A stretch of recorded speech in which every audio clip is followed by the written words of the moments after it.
Chaque jour, j'apprenais quelque chose sur la planète, sur le départ, sur le voyage. Ça venait tout doucement, au hasard des réflexions. C'est ainsi que le troisième jour, je connus le drame des baobabs.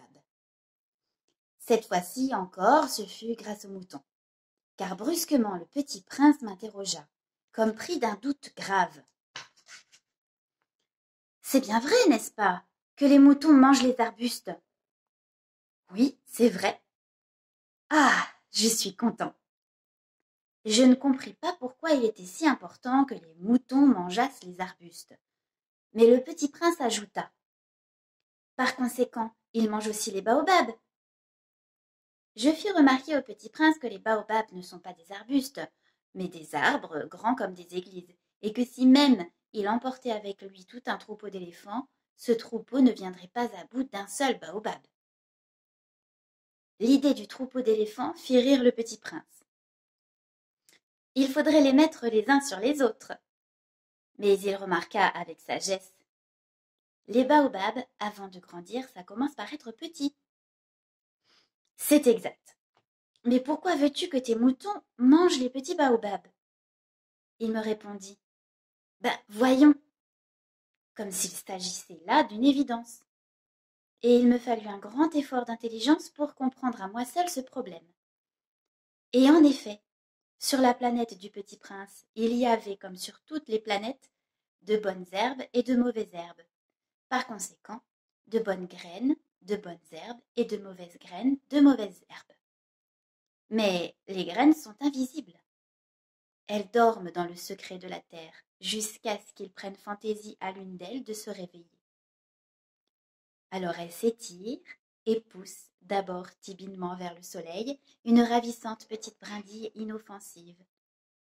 S'il s'agit d'une brindille de radis ou de rosier, on peut la laisser pousser comme elle veut. Mais s'il s'agit d'une mauvaise plante, il faut arracher la plante aussitôt, dès qu'on a su la reconnaître. Or, il y avait des graines terribles sur la planète du Petit Prince. C'étaient les graines de baobab. Le sol de la planète en était infesté. Or, un baobab, si l'on s'y prend trop tard, on ne peut jamais plus s'en débarrasser. Il encombre toute la planète. Il la perfore de ses racines. Et si la planète est trop petite, et si les baobabs sont trop nombreux, ils la font éclater. C'est une question de discipline, me disait plus tard le petit prince. Quand on a terminé sa toilette du matin, il faut faire soigneusement la toilette de la planète.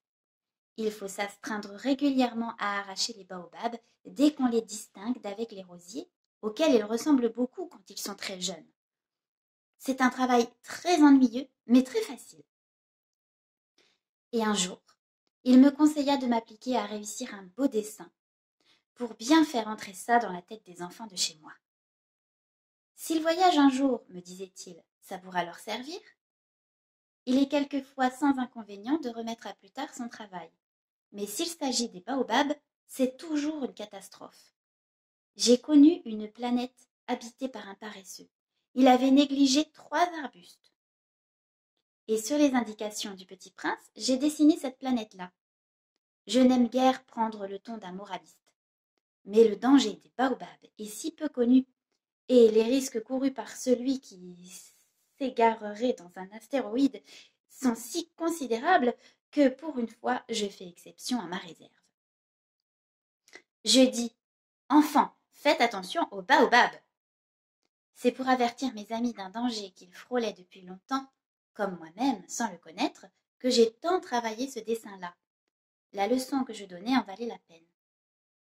Vous vous demanderez peut-être: pourquoi n'y a-t-il pas dans ce livre d'autres dessins aussi grandioses que le dessin des baobabs? La réponse est bien simple. J'ai essayé, mais je n'ai pas pu réussir. Quand j'ai dessiné les baobabs, j'ai été animée par le sentiment de l'urgence.